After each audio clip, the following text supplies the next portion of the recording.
Hello, everyone, and welcome back to this special training camp preview episode of the Today in Titletown Packers podcast. My name is Bron, and today we've got a very special guest, Packers writer, analyst, and host of the Pack-A-Day podcast, Andy Herman. How's it going, Andy? Thanks for joining us. Hey, thanks so much for having me. I'm super excited to be talking some Packers with you. I've heard great things about the podcast, so I appreciate you having me on. I appreciate it.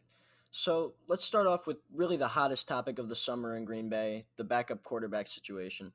What does that look like with the announcement that all four preseason games are canceled, and how does that impact Jordan Love's development? Yeah, I mean, I certainly think it can't help things, right? So, this is somebody who, is probably going to need some time to pick up the offense. He gets probably a little bit of an extended period with the playbook, which probably can't hurt. But, so much of this offense and so much of just being a quarterback is trying to get in rhythm with your wide receivers to, kind of get to know the offense a little bit better, know the cadence, get to know the huddle, like all the little things that go into playing quarterback, outside of just learning the playbook. So, I think it definitely puts him behind the eight ball from a developmental standpoint, from a trying to win the number two quarterback standpoint. I fully believe that Tim Boyle will open the season as the number two quarterback simply for that reason. I think it's just a lot to put on a rookie quarterback's plate to go into week one of your rookie season and expect to know the offense when you haven't literally had a snap in the NFL to try to practice that. So I definitely think that it gives an advantage to Tim Boyle in that situation, having been in the offense, well, at least for one full season and having been a Packer for two full seasons. So I think it puts, I definitely think it puts Tim Boyle as a leg up in that competition. Yeah, I really agree with that. And another thing that this whole thing might impact is his timeline to become the starting quarterback, at least in, the Packers front office eyes. Do you think this impacts that at all? Or is it just something that they're going to have to kind of move through and kind of keep getting him ready to go? I think it certainly could. I mean, a lot of that's up to Jordan. I mean, it depends on how good he is, right? If he's great, he's probably going to be able to overcome some of that, and probably even show some of that in practice. And maybe he does get a cup of tea in the NFL this year. Maybe in some garbage time, maybe he's able to be elevated to the number two quarterback position later in the season and get some snaps, and maybe he's able to show what he's capable of. But I'm 100% with you. I think it's going to make it much more difficult. I think it's going to be much. Harder for him unless he actually gets full NFL snaps. And like I said, I expect Boyle to be the two to start things off. So for him to get snaps, it probably means that something has gone very, very wrong, which is not obviously what we're hoping for. So, I definitely think it could affect that timeline, especially if they were looking at potentially doing something sooner rather than later. But if this is something that they were always looking for, maybe a couple of years down the line, then maybe it doesn't affect him too much, but it certainly doesn't help. Right. And for Tim Boyle, I think this almost secures his spot on the roster for me at least because uh, he was there last year as the number two. He was great in the room, obviously that quarterback room with Rodgers. He's obviously comfortable with the system, and he's really the only other quarterback besides Aaron that has faced an NFL defense before. So that's going to be valuable to have. So I'm sure that they're going to keep those three. Uh, Jordan Love, Tim Boyle, and obviously Aaron Rodgers, and that'll be a good group, one of the deeper groups for Green Bay, and this is definitely a battle to watch. The Jordan Love versus Tim Boyle for the QB2 spot, but either way, I think they'll keep three quarterbacks on the roster. Yeah, 100% agree. I think I would put Tim Boyle down as a lock to make the roster. I just don't think, again, I don't think you can put that on Jordan Love week one to be the backup quarterback. I also don't think with the potential of positive COVID tests and things like that, that you can go with anything less than, three quarterbacks going into this season. So I would absolutely expect them to keep three quarterbacks. I also, don't think it's out of the question that they would maybe even quarantine one of those quarterbacks. I don't think that it's out of the question that, Jordan Love could spend a lot of time away from Aaron Rodgers and Tim Boyle if they determine that Tim Boyle is going to be the backup quarterback on game days, so that if all of a sudden, late in the week, Tim Boyle and Aaron Rodgers both get tested positive for COVID, that you've had a player in Jordan Love that hasn't been near them, hasn't been by them, and has been a little bit more quarantined from them. So hopefully you still have a quarterback that can go into the game and, potentially go in and win you that game. So I think that depth is a real advantage when you look at all the, intricacies and nuances of what this season is going to bring. But fully 100 expect all three of those guys to be on the roster. And like I said, I would put it as a lock that Tim Boyle makes it. That's a really interesting point that really nobody has kind of brought that up. The idea of putting players aside, almost so to speak, to keep them healthy in the event that there's a like a team wide kind of breakout of the virus. That's really interesting. I wonder if that's something teams will tend to do. Maybe the number of players on the roster on the field on Sundays is shorter than a normal 46 players active and 53 on the team. Maybe that's something that they might look at. Yeah, it certainly could be. And, I think for Jordan Love, when a rookie quarterback comes in, one of the things that was great for Aaron Rodgers, and people have talked about it for so long, is he obviously had the opportunity to sit behind Brett Favre. But the bigger thing is for those few years, he really got to iron out his fundamentals. Of course, everyone remembers he had a wacky arm motion. He held the ball way up high, carried the ball a little bit weird. His footwork wasn't, the right way that it was supposed to be. And for a few years, Mike McCarthy just drilled into him the way that this was supposed to be, the way the footwork was supposed to be, the way the arm angle was supposed to be, all those sorts of things.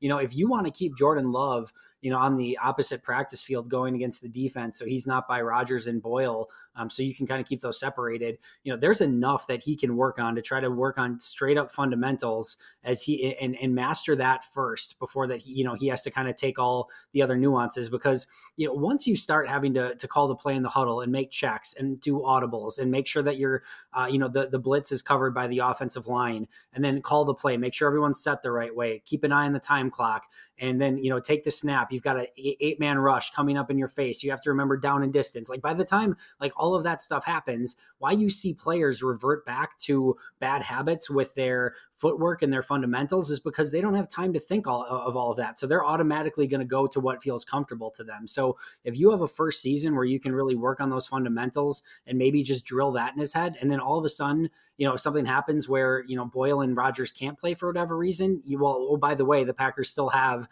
a first round pick who can come in and play and hopefully pick up the pieces and maybe even win you a game if everything goes correctly. So I think it's just a really unique situation, and Green Bay's oddly in a good place from a depth standpoint to be able to do some of those things.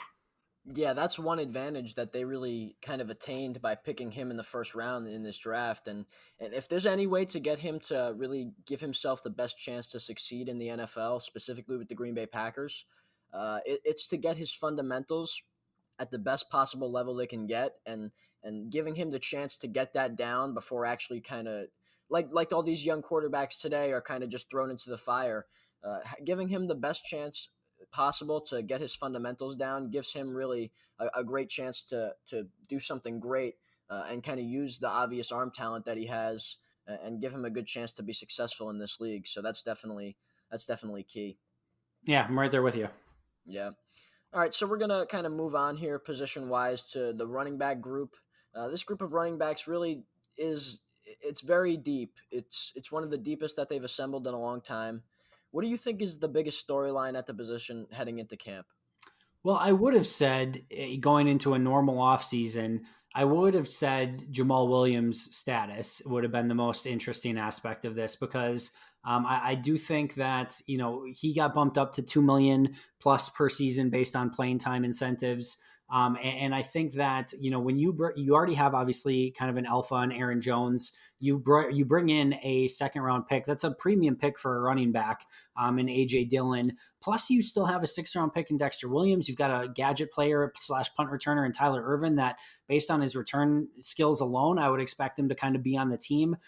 So I think you've got some interesting pieces there, and even a player like Patrick Taylor, an undrafted guy, is an interesting piece as well. So my thought would be, if all of a sudden you go to a normal training camp and Dexter Williams or Patrick Taylor really show out, and Dillon and Jones are who you expect them to be, and Tyler Irvin's going to make it as your returner, do you really need a Jamal Williams on your roster? And I would expect Jamal Williams to have a trade value, even if it's something like a sixth or seventh round, future selection, nothing exorbitant, but I would expect him to have some sort of trade value. And you're also probably not going to re-sign him going into next season. It would be my expectation. So I think when you put all those pieces together in a normal offseason, that would have been the storyline. But going back to how unique this offseason is, I just think that depth for this season is going to again be a major factor, and I think you want the as much depth as possible on this team. And I know Matt LaFleur wanted the three running backs. He wanted to be a little bit more dynamic. He wanted some more diversity within that backfield. Well, you've got it. So if you go and all of a sudden trade Jamal Williams, now maybe you don't have it quite as much. So I fully expect him still to be on the team, although I'm sort of keeping a half eye on that situation to see if something could change, especially if Williams or Taylor really develop into something. But other than that, I'm really looking forward to seeing how they're going to eventually kind of break down the carries between these running backs and who gets put in what situation. Right. I like what you said about Williams because his situation is, with Dylan, the new draft pick, someone we interviewed on the show, he's very eager to come in and kind of disrupt things in that room, even though he's got two guys that have done it at a high level, and I just think that if he comes out and plays like a second round pick early on and kind of does the things that Jamal Williams does, which is, pass block really well. He's a power runner. And obviously Jamal is great catching the ball out of the backfield. So if AJ Dillon can kind of duplicate that success that Jamal has, that's definitely something you're going to look towards. Like, is Jamal Williams a guy that they could flip for a pick or something along the lines of that? But like you said, the depth is so important. And, obviously there's a lot of young guys in that room that want to make a name for themselves. And Tyler Irvin is going to make it as the returner, of course. So, there is a lot of guys in that room, but how many backs do you see them actually keeping? I think they'll keep four. I do think they're going to go with, obviously Williams, Dylan Jones. And then I do think Tyler Irvin makes it as well as a return specialist. And again, he can just do some interesting things within Matt LaFleur's offense. So I think he has enough versatility and dynamic ability that they will keep him on the roster. And I think as of now, I think the rest of the running backs are on the outside looking in. Right, and I think what they'll do with some of those guys that they do like Taylor, possibly bringing back Dexter Williams if they think he's still got that talent. I think they might stash those guys on the practice squad, especially with the increased number to 16. I think that would be something that they'd look to do, just to not only keep them around, but bring them up if there's injuries or positive tests or whatever the case may be. But there is a lot of talent in that room. But I agree with you that they'd go and keep four guys because the talent is very top heavy at the positions, and they can go four deep and be comfortable with the guys they've got. Yep. No, we're on the same page again. Yeah. All right. So again, we're going to move on to the next position. The Packers refrained from adding a receiver in the draft, but they brought in veteran Devin Funchess in free agency. He seems to be kind of flying under the radar among fans. He was signed by the Colts prior to last season, and the staff in Indy seemed to have really high hopes for him to become like a really high level receiver for them. But he did get injured in that first game of the year. But I feel like his addition is a big one for Green Bay. What would you agree with that? Yeah, I do. I think it's definitely a signing that's gone a little bit under the radar. He's another one of those that's in an interesting situation because of this offseason. Ideally, when you've basically missed an entire season due to injury, that's one of those players that you want to be able to get in some preseason games and really knock some rust off and make sure that, you're back to where you want to be. You kind of get the feel of playing once again. And then, oh, by the way, he's also now in an entirely new offense. And oh, by the way, Aaron Rodgers is generally fairly particular with his receivers and where he wants them to be and wants to, have that full level of trust so that he knows if he's going to throw a pass with anticipation that, Funchess is going to be where he expects him and things like that. So, Rodgers is sometimes a little bit extra picky with new receivers and wanting them, again, to be on the same page. I think this hurts Funchess. Back when I interviewed Tyler Merritt's, the former Titans and Badgers offensive lineman, I asked him point blank, what's the toughest position to learn in Matt LaFleur's offense? And he said wide receiver without hesitation. So I think, for some of those reasons, this is a lack of an ideal situation for Devin Funchess. I still think he can come in and be a factor, but I think this might be one of those Jared Cook type signings where, if you kind of remember back, it took Cook and Rodgers a little while to get on the same page. That was a 1 year kind of minimum type signing, not minimum, but like, a team friendly signing. And it took towards the end of the year before they finally got on the same page. I think you could see that same kind of thing happen with a Devin Funchess. Yeah, I really agree with you there. He's a great player. He showed what he could do in Carolina, and I think his signing is gonna be good, especially for the long term. This year's long term, later in the season, like you said. But like we talked about, there's gonna be a lot of guys that are talented in this room, and there's a lot of talk about the third year expectations for Marquez Valdez-Scantling and Equanimous St. Brown. The front office seems to believe that those two will hit their stride, obviously, because they didn't draft anybody. EQ's coming off an injury. MVS is coming off a year where he kind of flashed that star talent early on, but he fell out of favor in the second half of the season. So where do they fall within the Packers depth chart? Yeah, I think that's going to be one of the really interesting storylines is how these wide receivers kind of shake out. I think everyone knows that, it would be great for Green Bay to have another, number one/number 2 type receiver to go with Devonta Adams. But depth at wide receiver is certainly not an issue. With Alan Lazard, MVS, Funchess, Kumaro, EQ, maybe even a Reggie Begelton, we'll see. You can go 7 deep at this wide receiver position, and have players who could probably step on the field and be pretty solid wide receivers. Now, we've also heard that there may be an idea that Matt LaFleur wants to go a little bit run heavy, maybe more 2 wide receiver sets, get more maybe, Josiah DeGuara as maybe an H-back type role, maybe use more 2 tight end sets. And if that's the case, if now all of a sudden you've got Adams and one other receiver more often, that's just going to limit those snaps for wide receivers even more. So how they kind of figure out the playing time for Lazard, who personally I believe should probably start as the number 2, and they just went out and signed Devin Funchess, you got to think that he's in the conversation for additional snaps as well.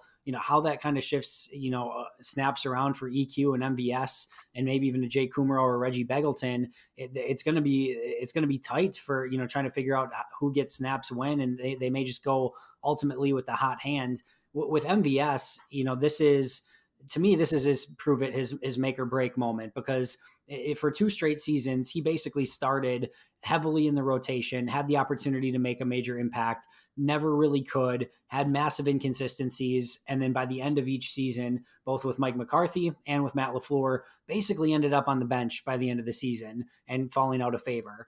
And, so I think this is really kind of his, put up or shut up moment. And for Equanimous St. Brown, he started to come on a little bit in his rookie season, but, certainly never hitting a full stride. I didn't think he showed out all that well in training camp and preseason a season ago prior to getting injured. Then he misses the entire season. So I think this is a really massive season for him as well. So they both have a lot of work to do, especially with the wide receivers that are on this roster. I kind of left Jake Kumaro for Dunn, just because I feel like we've seen Jake Kumaro and we know what he's capable of, but 2 different people. And I know Tim Boyle was one of them. I think it was Alan Lazard was the other. Both listed them as their player on offense to keep an eye on this season that they think is ready to break out. So I'm like, all right, well, that kind of puts the kibosh on maybe that feeling if both of them went out of their way to mention Kumaro as maybe a breakout candidate this season. So how all of that flushes out is to me, again, one of the key, ingredients to keep an eye on this offseason and as really the season progresses. Wow, yeah. I mean, that's a lot of interesting, a lot of interesting pieces to this puzzle. And the interesting thing about that is all these great talented receivers, but like you said, the emphasis might be more placed on 2 wide receiver sets as opposed to 3 that we saw with Mike McCarthy, and a bit of what they did last year, kind of trying to keep Aaron more comfortable with some of the stuff he loves to do and he's good at. They might move toward more Matt LaFleur type offense with 2 wide receivers, and that's going to make it harder for guys to get on the field, like you said. But really, this also kind of makes it difficult to figure out how many receivers they're actually going to keep. Do you think it's more likely that they keep 5 receivers or 7 on the roster? Hmm. I think it's more likely that they would keep 7. But that's a really good question. So, injuries is going to play a major part here in what actually ends up happening from an injury standpoint and who's healthy and ready to start the season. And obviously if a Daryl Stewart, a Malik Taylor, a Darius Shepard. If one of those guys, shows out and they feel like maybe they can get, one of those guys back on the practice squad fairly easily, then maybe keeping 5 on the active roster would, feel a little bit better. But that's basically releasing, or putting on IR, likely one of Reggie Begelton or 2 of Reggie Begelton, Jake Kumro, and Marquez Valdez, or excuse me, either, MVS Kumro, Equinemius St. Brown, or Reggie Begelton. 2 of those guys you would think would have to end up either on IR or off the team, because I would expect Funchess, Lazard, and Adams to make it. And if you're only keeping 5, things tighten up pretty quick. So yeah, I will say that I think it's more likely that they keep 7. But if I had to guess, I think 6 is a very safe number. Yeah, I think 6 is probably what they'll go with. But like you said, if they could go to 7 very easily with Begelton, a guy that played well in the CFL, had over 1,000 yards there. If his game can translate to the NFL competition and he can make an impact, he's definitely a guy they'll take a flyer on just as a potential breakout candidate for sure. But let's move on to the tight end position, a bit more straightforward. The main man is second-year breakout candidate Jay Sternberger, a friend of the show. We had him on. And with him, it's veteran Mercedes Lewis and a versatile third-round draft pick, Josiah DeGuara, and along with Robert Tanyan and others following. So what are the expectations for this group ahead of the season? Yeah, I think the big thing is that improvement in Jay Sternberger and him taking the next step. I think he has all the ingredients to be a very successful tight end in the league. I think he can be, for the first time in a while, somebody that can take a little, 3-4 yard pass and actually turn it upfield and get yardage out of it, which is something that Green Bay has sorely been lacking. And really, Green Bay needs some of those run after the catch type players to make something happen in the open field. We know Adams can do it, but that playmaking in the open field, and obviously Aaron Jones can do it as well. But you want to see some more playmaking in the open field from the Packers' weapons, and I think Jay Sternberg has the ability to do that. He was also very impressive as a blocker. He has the absolute right mentality. Came in, played some H-back, played some fullback, showed his versatility. Just loved what he put on tape, even though that the numbers weren't there, and even though he played very sparingly. What I did see was something that's very translatable to his future as a very good NFL tight end. So I'm all in on Sternberger. I feel like he's going to absolutely be an improved player and somebody that's very integral to the success of this offense. Mercedes Lewis is what he is at this point. He's going to be a very good blocking tight end, and they're going to use him as such, but he's not going to give you really next to anything as a receiving weapon. So you just kind of have to use him the right way. I think this is a really interesting season for Robert Tanyan. I think he's been a little bit stuck in no man's land. If you go back to when he first came on the Packers, he was a former quarterback, and then he transitioned to wide receiver in college, and then he got brought in as a tight end in the NFL. And he was much lighter when he first came in, and he looked more dynamic as a receiving threat. Well, that's great, but at that initial size, he didn't have the ability to hold up at the point of attack as a blocker. He puts on some weight, and with that weight, I don't necessarily know that he's quite as dynamic as a receiver anymore. So I think they have to figure out something there to figure out the perfect size, speed, strength for Robert Tanyan to have him be successful.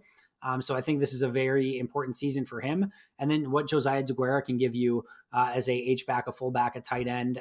Again, that versatility is key. I love the idea of Sternberger and DeGuara on the field at the same time because of that versatility.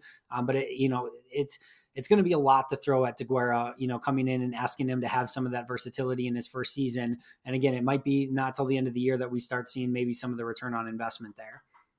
Yeah, with Mercedes Lewis, I think there might be an opportunity for him to kind of get more snaps in the passing game because without Jimmy Graham there, Jay Sternberger is going to take those number one passing reps. But uh, I do think there's going to be. I mean, he made some nice plays in the passing game, obviously in very limited snaps, but I do think they can rely on him in some spots to kind of be that unexpected passing option on a play that looks like a run because obviously when he's in there, it's most of the time he's gonna be a blocking guy. So if they kind of put him out there and he'll catch a few balls, but do you think that he kind of gets a little bit more action in the passing game? Maybe I think if there's a little bit more play action, you can maybe sneak him out a little bit more. I mean, and the issue with that is, with Lewis, you have to manufacture for, but he just doesn't have the ability to separate as a receiver anymore. He's also not going to be dynamic if you do get the ball in his hands. So you don't necessarily want to draw up too many plays for him unless, in the red zone, he can absolutely be a factor, especially in the end zone. I know, they finally got Big Dog his touchdown last season. I definitely think that he could be somebody that's used a little bit more based on his size. guys. But yeah, I would expect them if they're going to be drawing up plays for the tight end position that it's going to be a little bit more Sternberger, maybe even DeGuara, maybe even Tanyan. But I think and if it's going to be Lewis, I think more of maybe like you said, some of those surprise type plays just to kind of catch people off guard. Right. Yeah. All right. Let's move on to the O line. It's a lot of returning faces, but the main question is the right side of the offensive line. Bill Turner, Lane Taylor, and Rick Wagner are going to likely compete for those two right side spots. So, who do you think is the odd man out at that start of the season? Yeah, I fully expect Lane Taylor to be a backup as the season begins. I expect him to be kind of the jack of all trades and kind of the first guy off the bench should something happen. And his ability, he's shown the ability to play tackle in a pinch. I think you could play it either left or right if needed. He can play left guard. We know. I think he can step in at right guard as well. I think if there's a center injury, that'll go to Lucas Patrick. Or theoretically, they could move Jenkins into center and put Taylor at left guard if they wanted to, but that will be the decision. But I fully expect that Billy Turner will be the starting right guard, and without question, Rick Wagner will be the starting right tackle. Okay, yeah, I agree with that. Just based on the continuity there, for Lane Taylor to be able to take a pay cut, and I think the pay cut assures his roster spot. Do you agree with that? Yes, I fully do. I think that was so important for the Packers because he's a versatile guy, Lane Taylor, and he does a lot of things really well. He's a power guy. He works really well. He's been in the offense for a long, well, not this offense, but he's been with Aaron Rodgers for a long time and been with a lot of the guys next to him. So I think it's good to have some continuity there and as a backup option. But the question is, does he fill that backup tackle spot, that swing tackle spot that was manned by Jared Valdir at the end of last season? But with him not re-signing, that spot is kind of up for grabs. Does that go to Alex Light, Yosh Nijman, or does Lane Taylor kind of surmise that role? Yeah, I think that's going to be, the offensive line's 1A situation to try to figure out. I fully believe that going into last season, they believe that Alex Light could be a competent swing tackle in the NFL. Had the opportunity to talk to a couple people about that as well, and you could tell in practice that David Bakhtiari was almost taking Alex Light under his wing a little bit. They put a lot of time, effort, and energy into it. And when he got on the field in those situations, he unfortunately just didn't live up to it. Personally, I believe he's more of a guard. I think he could actually play well at guard. In fact, he did in his rookie season against the Jets late in the season. He got, I want to say, about 20 snaps against the Jets, looked good at guard, has not looked good at tackle at all. So I think it's going to be really tough for him to stick after what he put on tape a season ago as a swing tackle.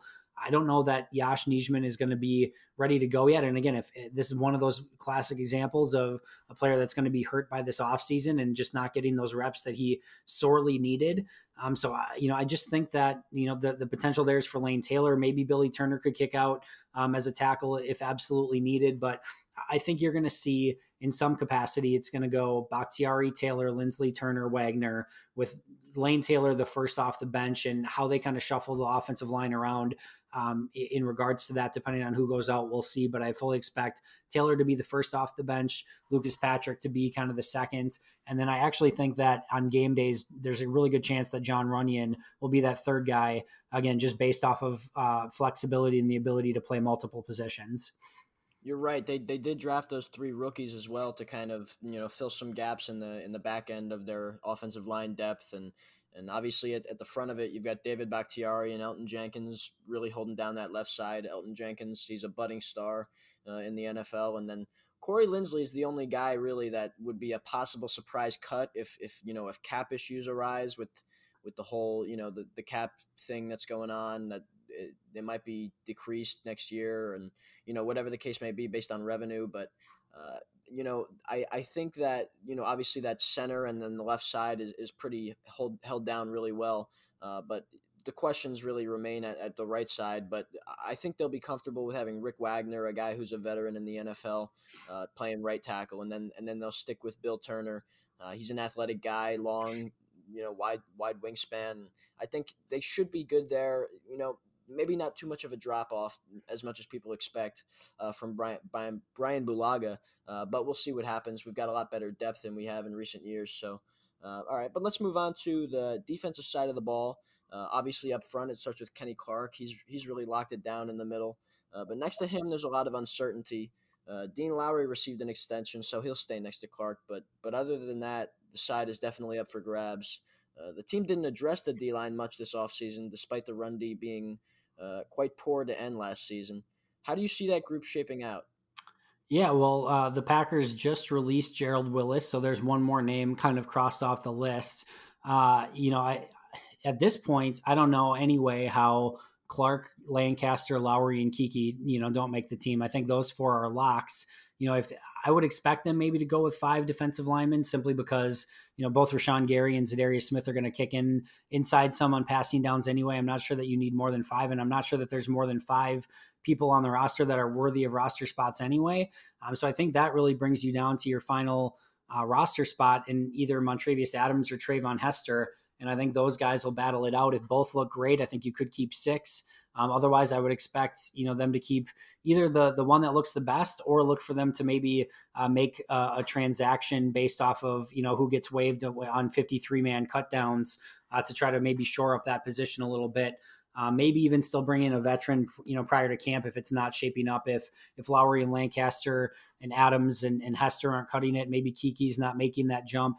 Maybe they could still look to bring in a veteran player, but as of now, I would expect it to be five. And I think Hester has a little bit of an advantage over Adams as that fifth player, to be totally honest. Yeah, I agree with you because for me, Montravius Adams had a very disappointing season. We all know that. Mike Pettin kind of singled him out as the guy he thought really was going to make a jump, and he thought he was going to really have a big impact on the season last year. And when he was in the game, it wasn't pretty. He was not great. He didn't live up to that expectations that they had. And like you said, Trayvon Hester's a veteran guy. He famously tipped that. The field goal from Cody Parkey that double doinked with the Eagles. He was on the Eagles there. So I mean, he's got NFL experience. He's a guy that they could kind of plug in and just let him go and be a factor. So Montravius Adams, we'll have to see what they do in camp based on that competition between those two. But Montravius Adams definitely has a lot of catching up to do with the with coordinator Mike Pettin. And Kingsley Kiki, like you said, I do think they expect him to kind of take a jump. They were excited about being able to draft him, and he looks to have some great moves, not only in the pass rush but in the run stuffing game. So I think he's definitely. They're kind of hoping that he can kind of surmise one of the roles in the kind of defensive tackle rotation, defensive end rotation in that inside game. Yeah, no, they need a jump from Kiki. I think he's capable of doing it. I'm really excited about Kingsley Kiki. Really excited about last year's draft class overall. Him being a big part of that, and I fully expect him to take on a much bigger role. He was one of the few people who actually had a few nice plays in that San Francisco NFC Championship game, even in limited playing time. So I expect a solid season out of him. I'm hoping for a big season out of him, but I expect him to make an impact one way or the other. This is going to be a defining year for that draft class for sure. And it starts with Packers outside linebacker Rashawn Gary. He's entering his second year, and he's got a lot of obviously, he's got all the tools, the athleticism, the speed, the quickness, the agility. You name it, he's got it. He was the number one college recruit at the high school level, and he just never really put it together at the college level statistically. He had some sacks, not many. But he does disrupt the game, and that's why the Packers drafted him. He disrupts the passing game, and they really want to see him put it together. All those tools, they want to see him put it together on the field. But in front of him, we've got obviously the Smith brothers who tore the league up last year. Zadarius Smith just became one of the league's top pass rushers, along with Preston Smith, who led the sack. They kind of had a little competition between sacks back and forth. Preston kind of led it at the beginning, but Zadarius took it at the end ended up with 13 and a half. But really, the fourth outside linebacker spot is up for grabs. Who do you think takes it? Yeah, so Jonathan Garvin, I like quite a bit, and I think he has that ability. I also like Tipagalea, and I know I'm saying that name wrong, but I haven't mastered it yet, so bear with me until I do. I also think Tim Williams brings a little bit something to the table as well. I just think you look at you look at a Zadarius Smith, a Preston Smith, a Rashawn Gary, they're all kind of the same profile, big physical players. They can all win in a little bit different ways. They're all athletic, don't get me wrong, but Tim Williams is that lanky, wiry, bend the edge kind of speed rusher. And I just think if for a whole game, you've got these big Rashawn Gary, Zadarius Smith, Preston Smith guys just banging you and banging you and banging you and banging you, and you're kind of set, guarding defenders the same way as an offensive tackle the entire game. And then all of a sudden you get in your step and like you're expecting the same kind of pacing to be there, and all of a sudden Tim Williams is just dipping and bending right around you with his speed and athleticism. That appeals to me, and I think it's just a little bit of a different flavor than what they have. But he hasn't exactly been able to stick around the league and really show what he was capable of, is what some people thought was initially maybe a first round draft pick, until he had some off the field issues that dropped him to, I believe it was the third round. So I would love to see him kind of step up and take that spot. I think if you look long term, I think Jonathan Garvin, had he stayed in school, I think he would have been, closer to a fourth round pick, maybe even better a season from now if had he continued to improve. He just has some raw talent that I'm really excited about. So we'll see. I mean, honestly, your guess is kind of as good as mine here, as who kind of steps up and takes that number 4 role. But I will say this: I fully expect Rashawn Gary to play more than he did a season ago, and try to give Preston and Zadarius a little bit more rest, so that those guys are fresh as the season goes on, and especially late in the season. Those guys played a ton of snaps a season ago, through 18 games. So I think actually probably for both of them, this extended offseason was probably very much a good thing. No, preseason is probably very much a good thing. They probably could use all the rest that they could get from last year, but I think they're going to need Rashawn Gary at minimum to step up and take some of those snaps so that those guys can stay fresh as the season goes on. Tim Williams, the former Raven, with Zadarius Smith. They played together a little bit. Yep. Jonathan Garvin, the University of Miami draft pick in the seventh round, and another guy to look out for, possibly a bit of a dark horse, Randy Ramsey, who was there last season, kind of made some plays in the preseason, couple sacks. He's another guy to watch out for, and that spot is certainly up for grabs, and that's going to be one of the more interesting battles, because I don't see them keeping more than 4 with the top level talent that they have in those first 3. Yeah, that it's always an interesting, because edge rusher is so important. Where it wouldn't shock me if they kept 5, especially if they were on the edge with, no pun intended, with maybe a couple of these players. Between Garvin and Williams, I think Garvin has a lot of upside. I think Tipa does too, and I think Tim Williams does too. Even a guy like Jamal Davis has some interesting talent as well. So. It wouldn't surprise me at all if they decided to keep 5, especially because they kind of only have 3, right? So we know they have 3, but we don't exactly know anything beyond that. So it wouldn't surprise me if they ended up keeping 5, just because maybe they want to develop a couple of those guys, and maybe neither of them are fully ready to take on that number 4 spot. Right, right. At inside linebacker, Christian Kirksey will wear the headset, but the depth behind him is a bit questionable. So who steps up? Oren Burke, Ty Summers, Kamal Martin, and Curtis Bolton are the main names there. Yeah, let me ask you first. I'm curious your opinion, because I think anyone listening to this, any expert, any prognosticator, I think we're all on the same exact page here, because this could go any of a million different directions. So I'll let you go first and see who you say first.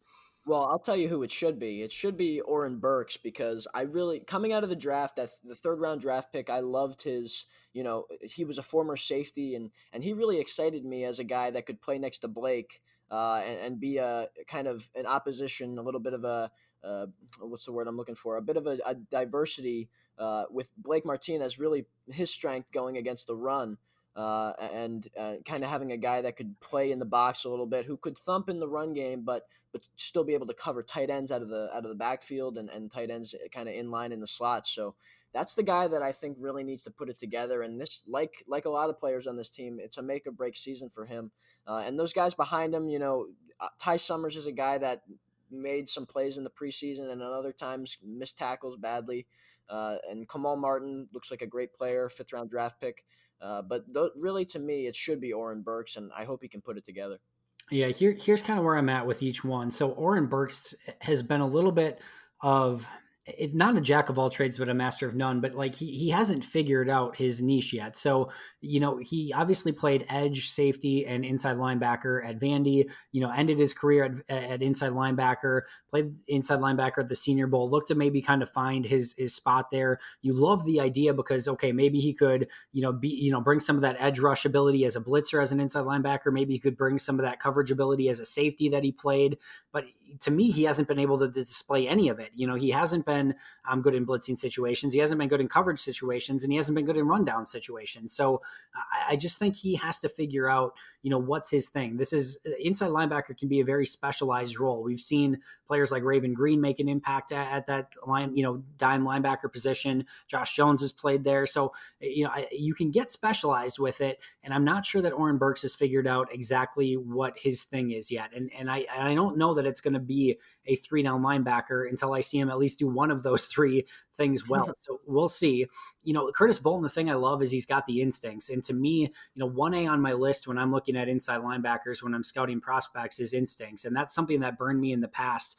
I struggled in the past with players like Chris Borland, and players like that, and even Luke Kuechly to an extent, and trying to figure out. I'm like, Kuechly's different because he was awesome in college, but I'm trying to think. There's one other one, but Borland's a great example. Who I saw and I'm like, all right, I kind of get it, but I wasn't huge on him. And then I think either in the same draft class or one off was Stephon Anthony, a player from Clemson, and he just flew off the page to me. And here he is, he's flying to the football, he's making tackles, he's making interceptions, he's doing all these things.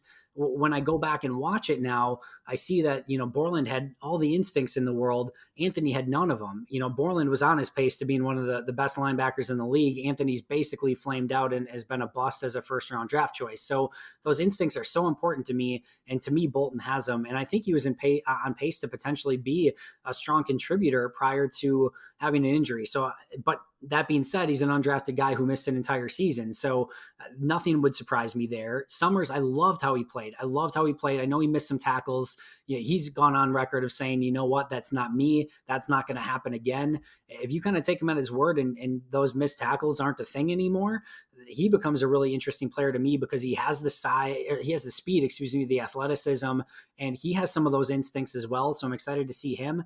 And then, Kamal Martin, I like what I think he can do on early downs. I think he's a little bit more of somebody who can hang physically. I think he has some coverage skills. I want to see more. I think he's going to be more relegated to special teams this season, especially as a rookie. But man, pick a name out of a hat, and none of it would surprise me.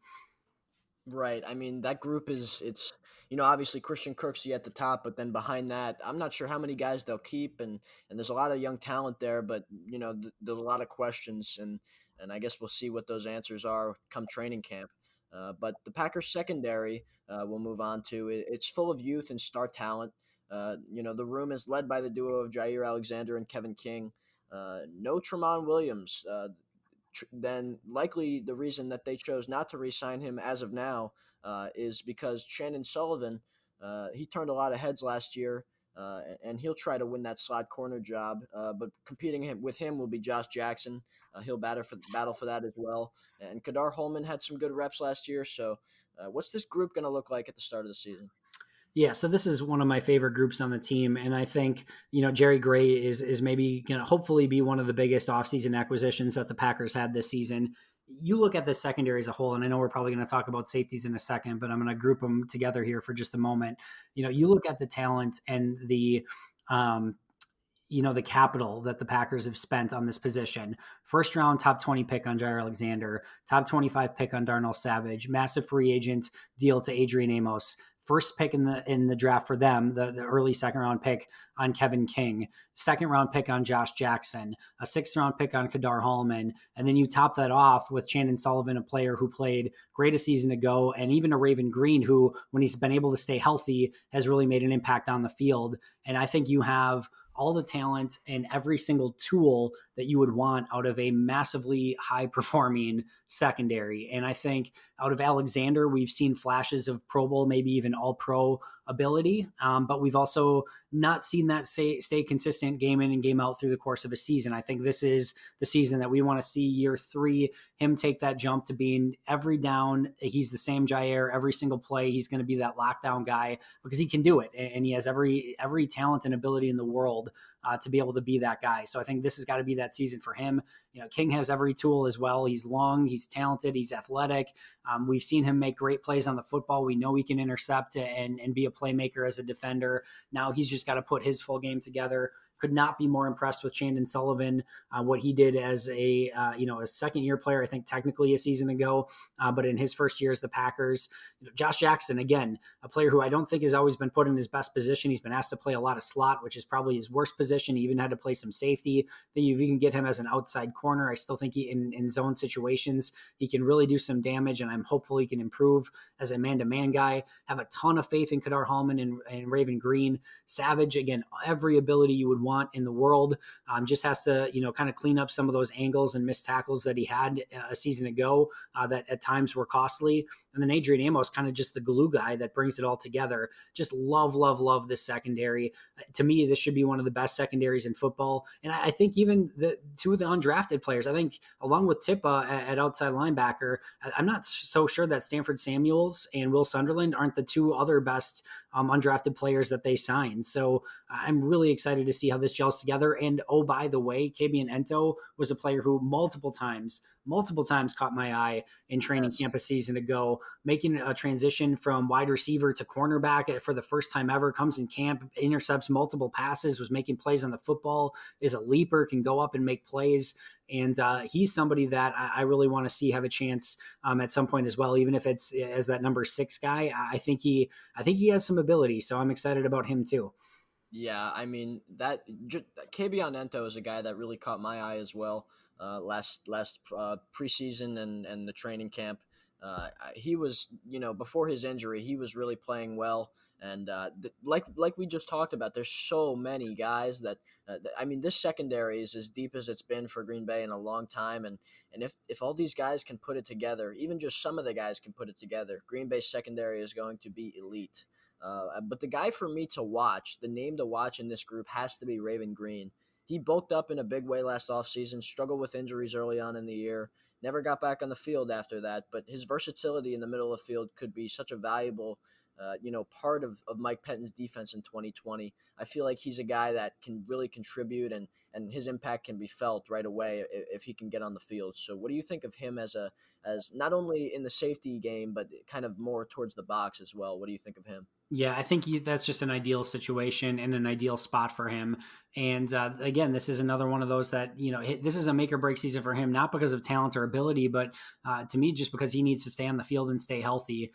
In both seasons, when he's got on the field, he's looked good. He's been a difference maker. He's been a starter. And again, he just has to stay healthy. He's great on special teams. And this is a really undervalued key player for this defense. Their defense was better when Raven Green was in the lineup.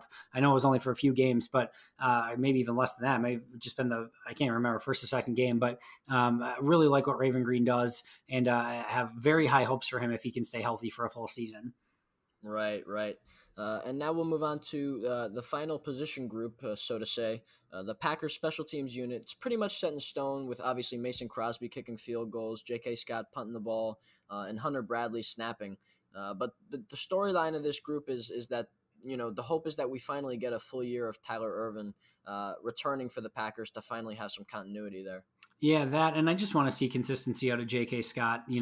That whole 2018 draft class, just looking for more consistency. Whether it's Jair Alexander, Josh Jackson, Equinemius St. Brown, Marquez Valdez-Scantling, J.K. Scott, even Hunter Bradley to an extent.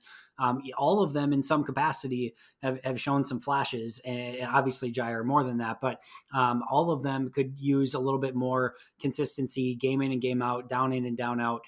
We can't have J.K. Scott having, a 3 or 4 week stretch where he's just not hitting the ball well, or, hit 3 punts perfect, and then the fourth one's a 15-yard shank. It's just got to be more consistent. I think that for special teams, that's the biggest one, because he has all the ability to be one of the best punters in the league and really be a field changer and a game changer in that regards. I know all the memes early last year that J.K. Scott is a weapon. Well, it didn't exactly go that way. I'm hoping we can get back on that path.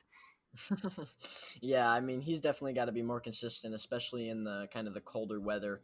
At times he was shanking punts late, and really the field position is so key, especially in these games where we're facing kind of NFC, heavyweights.